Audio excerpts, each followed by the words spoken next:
En ce deuxième jour de notre quarantaine, soit le 19 février de l'an de grâce 2026, c'est avec une immense joie que nous vous souhaitons une chaleureuse bienvenue à bord de cette caravane de louanges et de méditation quotidienne de la parole de Dieu, avec comme texte d'appui le psaume 10 et le chapitre 24 du livre du Deutéronome en ses versets 6 à 22. On t'a fait connaître, ô homme, ce qui est bien et ce que l'Éternel demande de toi. Ce que l'Éternel demande de toi, c'est que tu pratiques la justice, que tu aimes la miséricorde et que tu marches humblement avec Dieu. Chers élus, princesses et princes du Seigneur, c'est avec une immense joie que nous vous accueillons ce matin avec les paroles du verset 8 du chapitre 6 de la prophétie de Michée. Nous vous saluons au nom de l'Éternel et nous vous encourageons à vivre l'obéissance à Dieu et la miséricorde envers le prochain pour célébrer Dieu et paraître agréable devant sa face. Le Dieu de Jésus-Christ, le Dieu Père, Fils et Saint-Esprit vous accueille en ce deuxième jour de la quarantaine et vous donne sa paix et sa grâce maintenant et toujours. Amen. Nous chantons au Psaume numéro 77. Jésus est au milieu de nous. Son regard s'abaisse sur nous. Sa douce voix l'entendez-vous. Je veux vous bénir tous.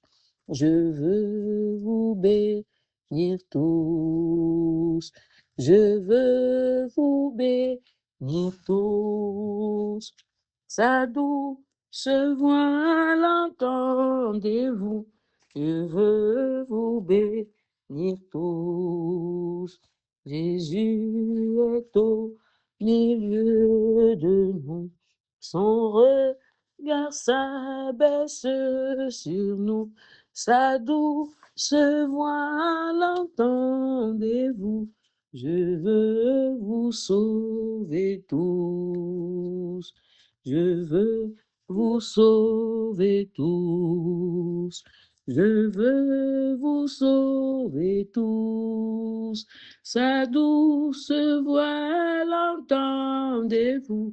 Je veux vous sauver tous. Jésus est au milieu de nous. Son regard s'abaisse sur nous. Sa douce voix l'entendez-vous. Oh, je vous aime tous. Oh, je vous aime tous. Oh, je vous aime tous. Sa douce voix l'entendez-vous. Oh, je vous aime tous. Avec les paroles du psaume 10, adorons l'Éternel. Pourquoi, ô Éternel, te tiens-tu éloigné? Pourquoi te caches-tu au temps de la détresse? Le méchant dans son orgueil poursuit les malheureux. Ils sont victimes des trames qu'elle a conçues. Car le méchant se glorifie de sa convoitise et le ravisseur outrage, méprise éternel. Le méchant dit avec arrogance, il ne punit pas. Il n'y a point de Dieu. Voilà toutes ses pensées. Ses voies réussissent en tout temps. Tes jugements sont trop élevés pour l'atteindre. Il souffle contre tous ses adversaires. Il dit en son cœur, je ne chancelle pas. Je suis pour toujours à l'abri du malheur. Sa bouche est pleine de malédictions, de tromperies et de fraudes. Il y a sous sa langue, il y a sous sa langue la malice et de l'iniquité. Il se tient en embuscade près des villages, il assassine l'innocent dans des lieux écartés. Ses yeux épient le malheureux. Il est aux aguets dans sa retraite, comme le lion dans sa tanière. Il est aux aguets pour surprendre le malheureux. Il le surprend et l'attire dans son filet. Il se courbe, il se baisse, et les misérables tombent dans ses griffes. Il dit en son cœur, Dieu oublie. Il cache sa face, il ne regarde jamais. Lève-toi, Éternel, ô Dieu, lève ta main. N'oublie pas les malheureux. Pourquoi le méchant méprise-t-il Dieu? Pourquoi dit-il en son cœur, tu ne punis pas? Tu regardes cependant, car tu vois la peine et la souffrance, pour prendre en main leur cause. C'est à toi que s'abandonne le malheureux.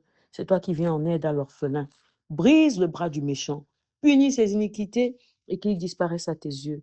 L'Éternel est roi à toujours et à perpétuité. Les nations sont exterminées de son pays. Tu entends les vœux de ceux qui souffrent. Ô Éternel, tu as fermé leur cœur, tu prêtes l'oreille pour rendre justice à l'orphelin et à l'opprimé, afin que l'homme tiré de la terre cesse d'inspirer l'effroi. Amen. Adorons le Seigneur en exécutant avec allégresse le psaume numéro 465. Venez au Sauveur qui vous aime, venez, il a brisé vos fers, il veut vous recevoir lui-même, ses bras vous sont ouverts. Oh, quel beau jour, Sauveur fidèle, quand nous appuyons sur ton bras, dans la demeure paternelle, nous porterons nos pas. Venez pécheurs, il vous appelle, le bonheur est dans son amour. Donnez-lui ce cœur belle, donnez-le sans retour. Oh, quel beau jour, Sauveur fidèle, quand nous appuyons sur ton bras, dans la demeure paternelle, nous porterons nos pas. Le temps s'enfuit, l'heure s'écoule, qui sait si nous vivrons demain? Jésus est ici dans la foule, saisissez sa main. Oh, quel beau jour, Sauveur fidèle, quand nous appuyons sur ton bras, dans la demeure paternelle, nous porterons nos pas. Prions. Dieu Tout-Puissant et bon, à toi nous rendons tout l'honneur et toute la gloire pour ta bonté et ta fidélité. À toi qui as bien voulu nous compter au nombre des vivants de ce jour. Nous te louons et nous t'adorons, notre Dieu. Nous implorons ta miséricorde sur nous. Oui, Père, aie pitié de nous et pardonne nos iniquités. Efface nos transgressions et renouvelle en nous un esprit bien disposé à t'écouter pour t'obéir. Seigneur, viens au secours de nos faiblesses et accomplis ta puissance sur nos vies. Reçois, ô notre Père, tout et agrée tous nos élans de reconnaissance pour ta bonté et ta fidélité dont nous sommes les heureux bénéficiaires. Remplis-nous de sagesse et d'intelligence au moment où nous allons écouter ta parole. Qu'elle nous instruise, nous conduise dans les voies que tu agrées et qu'elle soit bénédiction pour nos vies au nom de Jésus-Christ, le Sauveur du monde. Amen. Dans les versets 6 à 22 du chapitre 24 du livre du Deutéronome, il est écrit: On ne prendra point pour gage les deux meules, ni la meule de dessus, car ce serait prendre pour gage la vie même.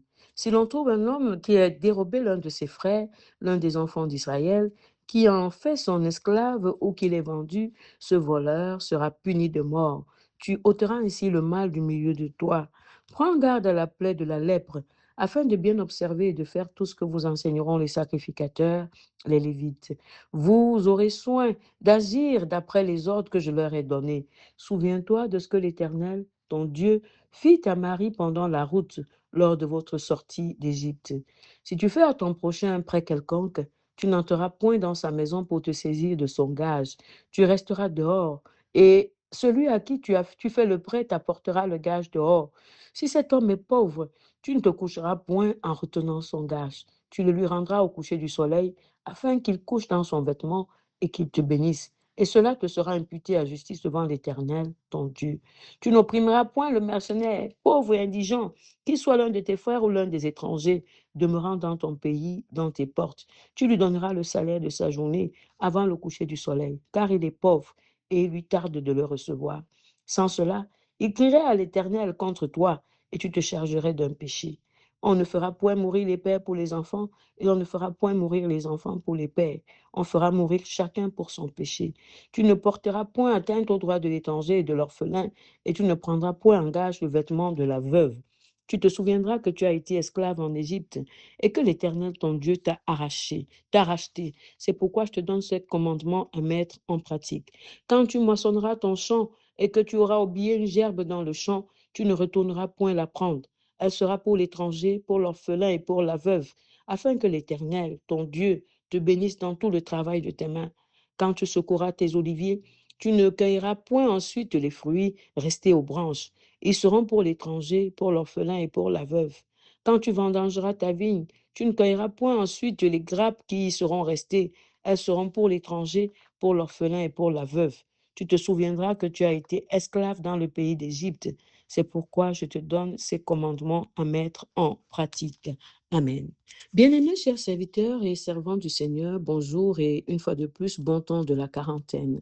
Nous sommes au deuxième jour de la quarantaine de méditation et de prière et la parole de Dieu nous rappelle que nous avons un double devoir, le devoir d'obéissance à Dieu et de miséricorde. Obéissance à Dieu et à ses commandements et miséricorde à l'endroit du prochain, dont l'étranger, la veuve et l'orphelin. C'est ainsi que parlant au peuple de la part de Dieu, Moïse lui avait rappelé ce qui était attendu de lui. Il lui avait dit, prends garde à la lèpre, à la plaie de la lèpre, afin de bien observer et de faire tout ce que vous enseigneront les sacrificateurs, les Lévites. Vous aurez soin d'agir d'après les ordres que je leur ai donnés. Tu te souviendras que tu as été esclave dans le pays d'Égypte. C'est pourquoi je te donne ces commandements à mettre en pratique. Versets 8 et 22. Bien-aimés, nous avons ce matin deux portions de textes mises ensemble pour notre édification sur la volonté de Dieu à l'endroit de son peuple d'hier et donc de nous aujourd'hui. Dieu donnait des instructions à suivre sur les gages, sur le vol, sur la lèpre et sur la miséricorde, et il invitait par là le peuple à l'obéissance. Dieu interdisait de prendre en gage les deux meules de son frère et surtout pas la meule de dessus. Les meules servaient et servent toujours à écraser. De prendre en gage les deux meules de son frère et surtout celle du dessus, c'était le condamner à une mort certaine, car il ne pourrait plus écraser son blé et il ne pourrait donc plus se nourrir. Il fallait obéir à Dieu et faire preuve de miséricorde, ne pas écraser et oppresser davantage le misérable, le pauvre qui souffre. Dieu demandait par contre de punir le voleur, celui qui avait dérobé l'un de ses frères, qui en avait fait son esclave ou qui l'avait vendu. Il devait être puni de mort pour ôter le mal du milieu du peuple. C'est donc une mise en garde encore à l'endroit de ceux-là qui se livrent au trafic des êtres humains, qui se livrent à l'esclavage. Le Seigneur promet la mort à ce type de personnes et qu'ils soient assurés de ce que le Seigneur est fidèle, ce qu'il dit, il accomplit. À un moment ou à un autre, il agira et les fera tous mourir. Il faut donc obéir à Dieu sous peine de subir sa colère. Ensuite, le peuple devait prendre garde à la lèpre, une maladie hautement contagieuse. Et Dieu recommandait au peuple d'obéir aux sacrificateurs, aux Lévites auxquels il avait donné des ordres à observer. Et de la même manière, Dieu appelait son peuple au souvenir. Le peuple devait se souvenir de ce que lui, Dieu, avait fait à Marie à cause de sa désobéissance. Nombre 12, verset 10. Elle avait désobéi à Dieu, elle avait murmuré contre Moïse que Dieu avait choisi et établi pour diriger le peuple, et Dieu l'avait frappé de la lèvre, de la tête jusqu'aux pieds. Bien-aimé, le Seigneur invitait le peuple à l'obéissance, il invitait son peuple à l'obéissance. Vous aussi, vous y êtes invités. Vous êtes appelés à obéir au commandement de Dieu, à vous souvenir de tout ce qu'il a fait par le passé et de tout ce qu'il fait encore. Il vous a donné tous ces commandements. Alors, vous n'avez aucune raison de dire que vous en êtes ignorant. C'est dire que ceux qui asphyxient leurs frères en prenant en gage ce qu'ils possèdent, tout comme ceux qui volent, transforment leurs frères en esclaves et refusent d'observer les instructions des serviteurs de Dieu, seront punis car ils méritent la mort, ils seront tués le moment venu. Sachez-le, et vous, soyez obéissants. L'obéissance doit se voir dans des agissements concrets et en l'occurrence la miséricorde. Et c'est ce que le Seigneur allait encore recommander au peuple, de ne pas retenir le gage du pauvre, surtout pas son vêtement, de le lui restituer au coucher du soleil, afin que couchant dans son vêtement, il bénisse son prochain et que l'Éternel le voie pour le lui imputer à justice, pour bénir davantage encore celui qui a fait preuve de miséricorde. Dieu disait encore comment devait s'exercer la miséricorde à l'endroit du travailleur pauvre ou étranger, de même que de l'orphelin et de la veuve. Il ne fallait pas opprimer le pauvre qui avait travaillé, qu'il soit israélite ou étranger. Il fallait lui donner son salaire, car c'est dessus qu'il comptait pour vivre. C'est une interpellation de tous les chefs qui traitent des travailleurs de manière impensables, qui les oppriment, qui les exploitent, qui ne leur donnent pas leur salaire, ou même lorsqu'ils le donnent, ils le font, ce sont des salaires misérables et ils ne le font pas à temps. Le Seigneur vous interpelle ce matin. Si vous êtes chef d'entreprise, si vous avez des gens qui travaillent sous vous et pour vous, alors ne les opprimez plus, ne les oppressez plus. Donnez-leur leur salaire au temps convenable et surtout faites de bien et le Seigneur vous l'imputera à justice. Le Seigneur demandait également de ne pas faire mourir les pères pour les fautes des enfants et inversement. Chacun devait payer pour ses propres fautes. Il fallait préserver le droit de l'étranger, de l'orphelin et de la veuve. Le peuple devait se souvenir qu'il avait été en Égypte esclave et comment l'Éternel était venu à son secours. Le Seigneur demandait maintenant au peuple de prévoir quelque chose dans son champ, dans son oliveraie et dans sa vigne pour l'étranger. Chaque fois qu'il récolterait dans son champ, qu'il moissonnerait, il devait penser à cette catégorie marginale, à ceux-là qui manquent de quoi manger. Chaque fois qu'il récoltait des olives dans son champ, dans son oliveraie, il devait également penser à laisser quelques grappes pour les misérables, les orphelins, les veuves, les étrangers. De même manière, lorsqu'il travaillait dans sa vigne, c'était la miséricorde que Dieu commandait à son peuple, envers qui il avait lui-même exercé sa miséricorde. Voilà donc, bien-aimé, le devoir d'obéissance et de miséricorde recommandé par Dieu à son peuple. Et ce devoir demeure encore, car Jésus-Christ est venu l'accomplir, il l'a accompli pleinement. Il a été le modèle d'obéissance à Dieu et de miséricorde pour les hommes, et plus précisément les catégories vulnérables, dont Dieu entend les cris et vient au secours, selon que le psalmiste avait dit. Tu entends les vœux de ceux qui souffrent, ô Éternel. Tu as fermé leur cœur.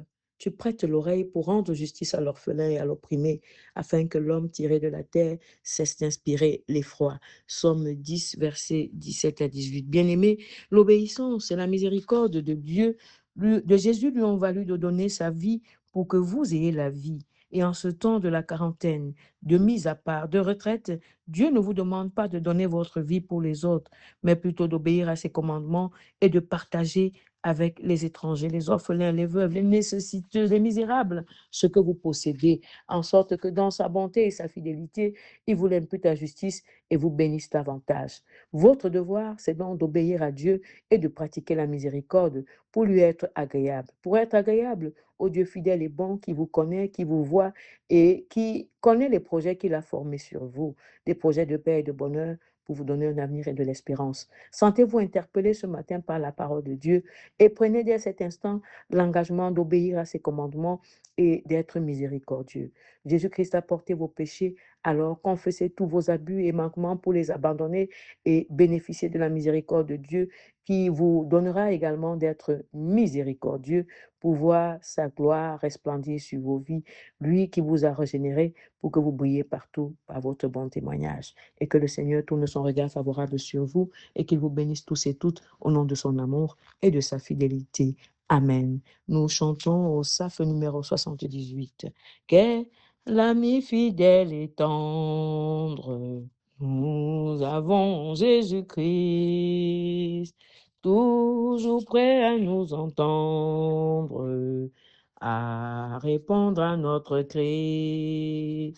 Il connaît nos défaillances, nos chutes de chaque jour, sévère en ses exigences, il est riche en son amour. Quel ami fidèle et tendre, nous avons en Jésus-Christ, toujours prêt à nous comprendre quand nous sommes en souci. Disons-lui toutes nos craintes, ouvrons-lui tout notre cœur.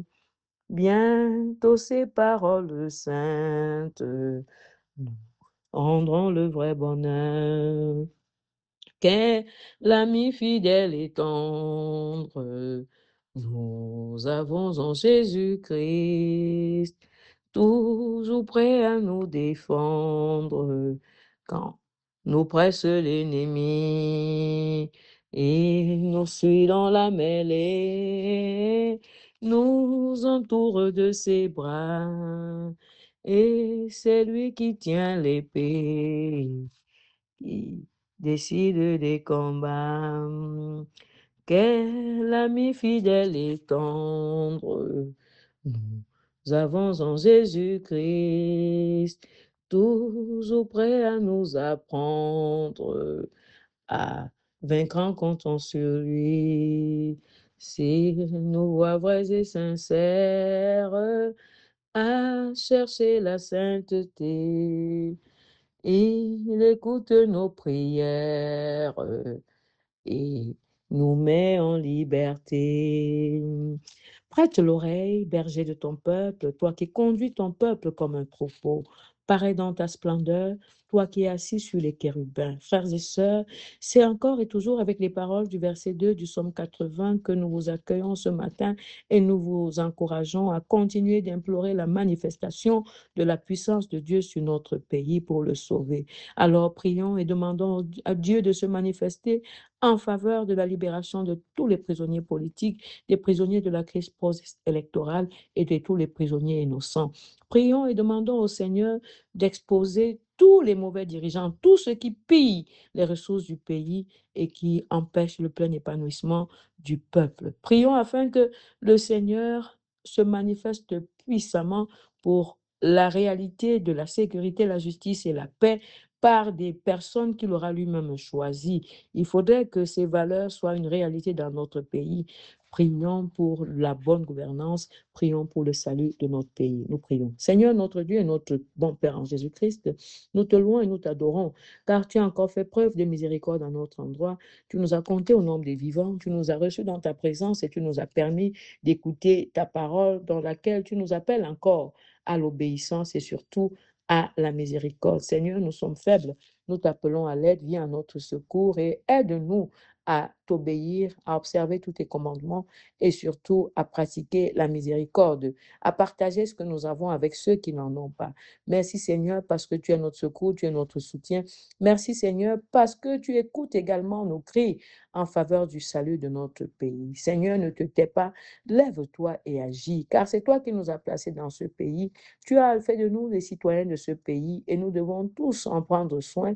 Nous en sommes tous responsables. Tu vois et tu connais ceux qui oppriment ton peuple, ceux qui le maltraitent. Ne te tais plus, Seigneur. Rends-leur selon leur méchanceté, selon leur mauvaise gouvernance. Seigneur, nous te disons merci parce que tu es fidèle et que tu le fais. Nous te demandons de continuer, Seigneur, ton œuvre de restauration de nos bien-aimés Isabelle, Nadine, Maman Florence, Maman Rose, Maman Marie-Noël et Papa Morisseau. Seigneur, tu as commencé, poursuis ton œuvre, restaure-les pleinement, guéris-les et nous célébrons ta bonté et ta fidélité.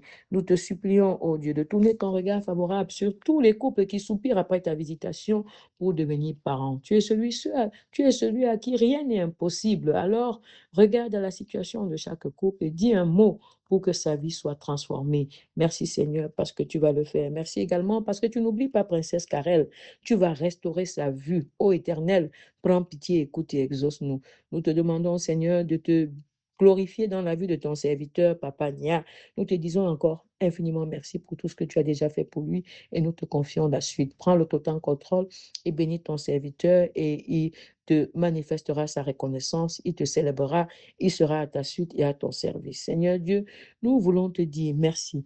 Merci encore parce que nous crions à toi chaque jour pour nos bien-aimés Loïc, Franck Fouda et Nicodème Tchenkam. Nous savons que tu nous écoutes et que tu as même déjà agi. Nous attendons maintenant de voir, Seigneur, ta puissance se manifester dans leur vie. Seigneur, ouvre nos yeux et surtout donne-nous la patience nécessaire pour attendre de manière à voir ta gloire. Tourne, ô Dieu, ton regard favorable sur tous ceux qui sont malades, sur tous ceux qui souffrent dans leur chair, dans leur être. Seigneur, tu les connais, viens à leur secours. Et nous te présentons particulièrement les bien-aimés Maman Grâce, Henriette et Hortense, Papa Tsala Théodore, Papa et Maman Fautier, Guy Daniel, Boris, Smith Bidia et Jean d'Arc. Éternel, viens au secours de tes enfants et restaure-les. Nous te demandons, Seigneur, de ne pas oublier tes servantes, Maman Félicité et Léa, viens les bénir, viens les éclairer de ta lumière et toujours les conduire dans les voies que tu as créées. Nous te supplions de tourner ton regard sur Maman Maritala et sur sa famille. Elle crie à toi pour sa famille. Tu n'es pas sourd, Seigneur. Écoute est béni. Dieu infiniment bon, nous te rendons encore grâce pour ta servante, Maman Chantal, qui a été malade, mais que tu as restaurée. Continue en elle ton œuvre de restauration. Fortifie-la afin qu'elle poursuive elle-même ton œuvre dans laquelle tu l'as enrôlée. Merci Seigneur, parce que tu vas le faire. Dieu infiniment bon, nous continuons à élever nos voix vers toi en faveur de ta servante Maman Léolie. Sois, Seigneur, celui qui la protège, celui qui le pourvoit et celui qui va assurer sa totale restauration après son accident. Tu es le tout autre, Seigneur, prends pitié, écoute et exauce. Nous crions toujours à toi pour Feuzeux. Tu connais, Seigneur, ce qu'il est devenu, ce qu'il est en train de devenir. Change son histoire, saisis-toi de lui et ramène-le à toi, ô Éternel. Nous t'en supplions. Entends les cris de sa mère et viens à son secours. Seigneur, tu es Dieu, rien ne t'est impossible, alors agis. Nous te supplions de te souvenir de notre sœur qui est toujours dans l'attente de ses résultats. Seigneur, agis en sa faveur et veille à ce que son nom soit écrit dans le tableau de l'ordre des médecins en France. Seigneur, merci parce que tu vas le faire.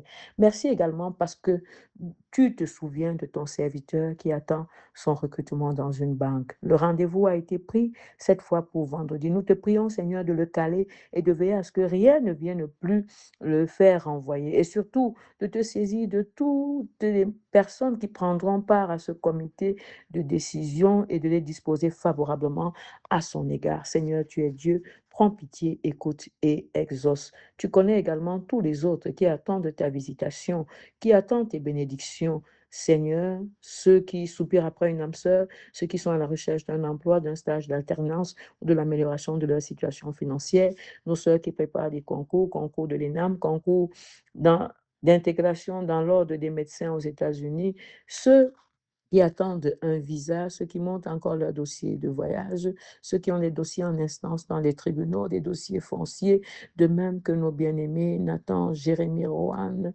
et Yann Cédric. Seigneur, agis en faveur de tes enfants et bénis-les. N'oublie pas James. Oui, Seigneur, nous te présentons encore et toujours James. Tu connais sa situation. Soit l'ennemi de ceux qui le menacent, soit celui qui bénit ceux qui le bénissent. Et nous prions, Seigneur, que beaucoup et même les responsables soient disposés en sa faveur, qu'il débarrasse son chemin des embûches qu'ils y ont placées afin que ton serviteur finisse son cursus et ait un emploi. Merci Seigneur parce que tu vas agir. Nous continuons de te présenter la situation qui prévaut dans le Nozo et dans l'extrême nord. Seigneur, nous sommes fatigués de voir les nôtres y laisser leur vie. Nous t'appelons à l'aide. Touche le cœur des dirigeants et donne-leur, ô Éternel, de penser à ces enfants qui meurent, à ces enfants, ces femmes qui souffrent. Et Seigneur, mets fin à ce carnage. Nous t'en supplions. Qu'il en soit de même pour tous les autres pays où la guerre sévit. Et nous pensons au Soudan, au Liban, à la Palestine et même à l'Iran et aux États-Unis où les droits de l'homme sont de plus en plus bafoués. Seigneur, lève-toi et agis. Confonds les méchants, confonds ceux auxquels tu as donné le pouvoir et qui en font un mauvais usage. Seigneur, tu es Dieu, celui à qui tout appartient. Seigneur, fais-nous voir ta gloire. Merci infiniment, Seigneur, parce que tu nous écoutes et tu nous exauces. Merci parce que tu vas nous soutenir tout au long de cette journée, deuxième jour de notre quarantaine. Seigneur, tu connais ce dont nous avons besoin.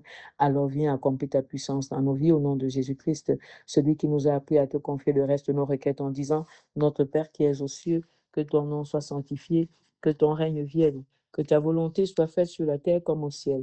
Donne-nous aujourd'hui notre pain de ce jour. Pardonne-nous nos offenses, comme nous pardonnons aussi à ceux qui nous ont offensés. Ne nous soumets pas à la tentation, mais délivre-nous du mal, car c'est à toi qu'appartiennent le règne, la puissance et la gloire pour des siècles et des siècles. Amen. Aujourd'hui, comme exhortation, bien-aimé, le Seigneur vous rappelle le devoir qui est votre double devoir, le devoir d'obéissance à ses commandements et de miséricorde à l'endroit de tous les nécessiteux. Soyez miséricordieux comme votre Dieu est miséricordieux. Rappelez-vous de tout ce qu'il vous a montré, de tout ce qu'il vous montre encore et obéissez à ses commandements car c'est lui qui vous a régénéré pour que vous brillez partout par votre bon témoignage. Recevez la bénédiction qui vient de l'Éternel. Que le Seigneur se souvienne toujours de vous, qu'il fasse luire sur vous sa face, qu'il vous éclaire de sa lumière et vous conduise dans les voies qu'il agrée, qu'il vous comble de sa grâce, de sa paix et de ses riches et abondantes bénédictions, au nom du Père, du Fils et du Saint-Esprit. Amen. Excellent jeudi et surtout, belle et agréable journée, bon temps de la quarantaine.